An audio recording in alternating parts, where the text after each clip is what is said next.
आज हमारे बीच हैं वरिष्ठ समाज सेवी और मुस्लिम पिछड़ा वर्ग संघर्ष मोर्चा के राष्ट्रीय अध्यक्ष हैं इकबाल भारती जी।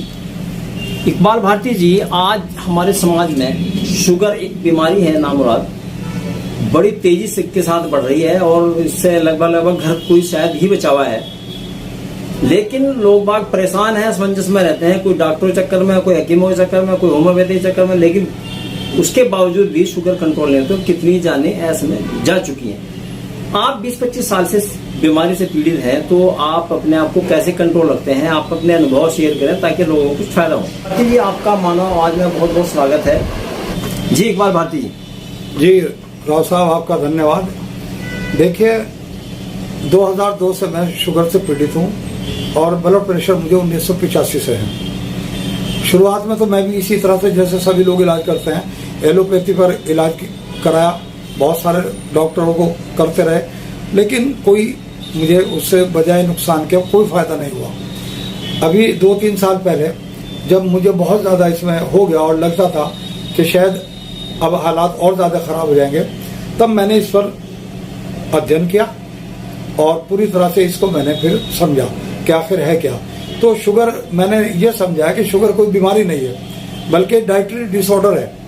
हम लोगों के खान पान संबंधित बीमारी है, हमारे खाने की वजह से ही ये बढ़ती है। जब हम गलत चीज़ें खाते हैं तो उसका इफेक्ट हमारे पैनक्रियाज पर होता है और पैनक्रियाज से फिर बढ़ते बढ़ते ये शुगर बन जाती है।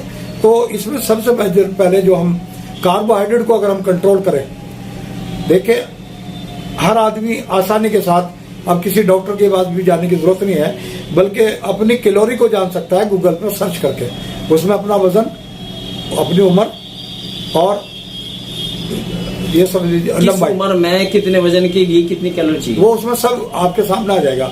तो जितनी कैलोरी आपकी है उसका 25% आप कार्बोहाइड्रेट लें। मिसाल के तौर पे एक कार्बोहाइड्रेट मिलीग्राम में 4 कैलोरी होती है, तो अगर आपकी 2000 कैलोरी की जरूरत है तो 500 कैलोरी ले सकते हो और कार्बोहाइड्रेट 125 मिलीग्राम।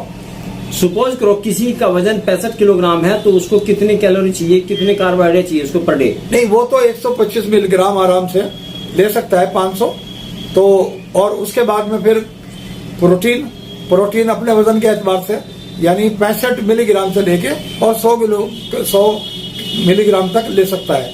उसके बाद वो फैट में अगर सबसे ज्यादा अच्छी चीज है कोई, तो सरसों का तेल और खरा बिल्कुल असली और देसी घी, और उसके जो नुकसान नहीं देगा।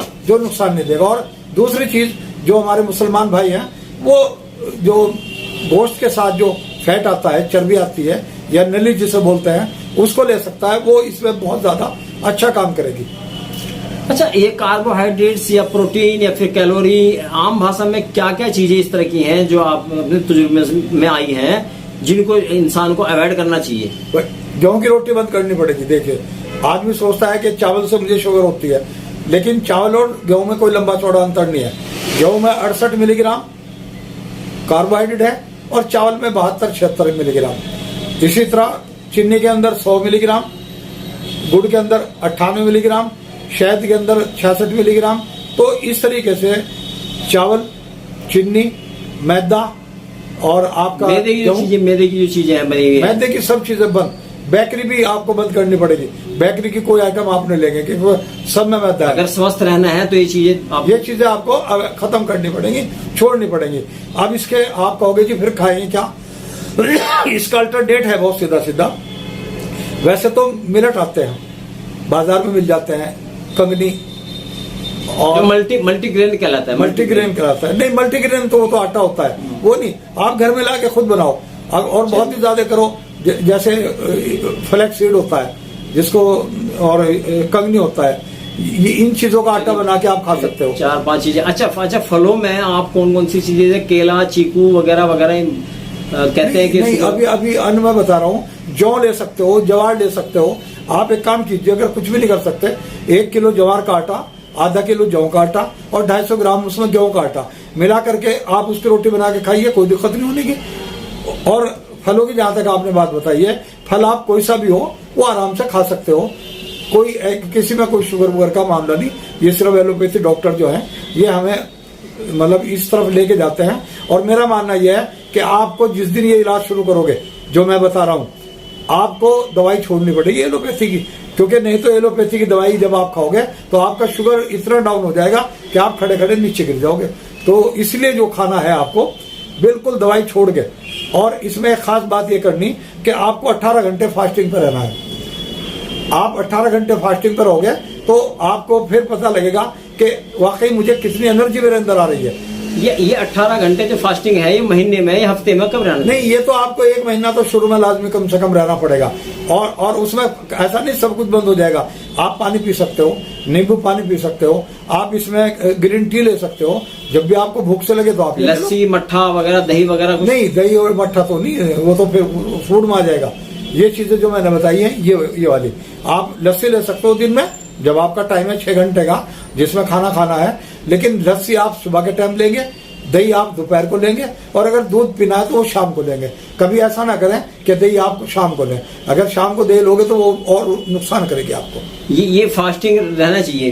फास्टिंग तो जरूरी है 1 महीने तक, आपकी पूरी बॉडी को कवर करने के लिए, आपका वेट कंट्रोल करने के लिए, आपकी शुगर को पूरा खत्म करने के लिए, आपकी पैनक्रियाज को सही करने के लिए, आपके लिवर को सही करने के लिए। और इसमें कभी कभी अगर कोई आदमी सपोज करो किडनी पेशेंट बन गया हो शुगर की वजह से, बहुत सारे लोग हैं जो इफेक्ट हो जाता है किडनी की तरफ, तो उनको चाहिए कि गोखरू और नीम की छाल और पीपल की छाल, इसको 10-10 ग्राम लेकर के उबाल के इसको आप 10-15 दिन ले लीजिए, आपकी किडनी बिल्कुल सही हो जाएगी, नॉर्मल, कोई दिक्कत नहीं होगी। ये 10 ग्राम की जो मिकदार आपने बताई है, 10 ग्राम मिकदार कितने दिन के लिए? एक टाइम के लिए? नहीं, एक वक्त के लिए।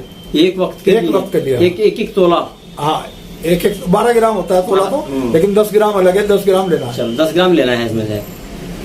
अच्छा भारती जी, आपने ये बताया है कि अपने तजुर्बे के हिसाब से जो आप इतने दिन से पीड़ित हैं और आपका एक वजन और बहुत बढ़ गया था, लेकिन आज आप माशाल्लाह से एकदम हैंडसम बन गए, तो क्या इस तरह से हमारे सामने को बताएंगे कि हैंडसम और क्या किस तरह? यही खाली यही है कि फास्टिंग वगैरह? नहीं, फास्टिंग भी होगा, या सारी चीजें छोड़नी पड़ेगी। और एक चीज और करनी पड़ेगी कि डेली 1 महीने तक कम से कम नंगे पैर होकर के खाली जमीन पर विटामिन डी लेने के लिए आपको ये भी करना पड़ेगा, क्योंकि आपकी बॉडी को पूरी तरह से सही अगर करेगी तो विटामिन डी और विटामिन B12 हमारे मुस्लिम भाई तो कलेजी खा के ले सकते हैं। हफ्ते में 2 बार 50-50 ग्राम 100 ग्राम कलेजी 2 बार खा लो। आपकी जो नसों में गड़बड़ हुई भी है, कहीं भी आपको दिक्कत हो रही है, पैरों में जलन है किसी प्रकार की, वो सारी की सारी आपके विटामिन B12 और आपके विटामिन डी पूरा कर देगी। अच्छा, इसके लिए आपने बताया कि जमीन नंगे पैरों फिरना या फिर लोन वगैरह बैठे रहो? नहीं, फिरना नहीं, आप चेयर लीजिए, आप चेयर पर बैठ जाइए, आपके पैर जमीन से लगे हुए होने चाहिए, बस जमीन पर रखे होने चाहिए पैर।